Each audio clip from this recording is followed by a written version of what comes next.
Haleluya kwa Bwana Yesu. Moja ya kitu cha thamani sana ambacho kila mwanadamu lazima akithamini na kukichukulia kwa uzito ni msalaba wa Yesu. Hii ni kwa sababu msalaba wa Yesu ni sauti ya upendo wa Mungu kwa wanadamu, pamoja na dhambi, pamoja na uovu uliopo duniani. Lakini Mungu anamtoa mwanawe wa pekee, na baada ya kumtoa mwanawe wa pekee anatoa agizo moja tu la kila mtu kumwamini huyo mwanawe wa pekee, ili mtu atolewe kwenye mateso, ili mtu atolewe kwenye uovu. Hapo Mungu anaachilia mwanawe wa pekee, na anamwachilia kwa namna gani? Anamtoa mwanawe Yesu Kristo kwa njia ya msalaba.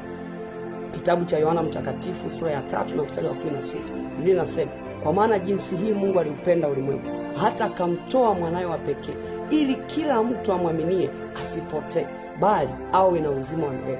Kazi yako ni kuamini tu, ni kumwamini Yesu Kristo, ni kuamini msalaba wa Yesu Kristo, ili utolewe kwenye huo uovu, ili utolewe kwenye huo uasi. Kazi yako pekee ni kuamini. Mwamini Yesu Kristo. Fanya maamuzi leo, nawe utakuwa salama. Amen.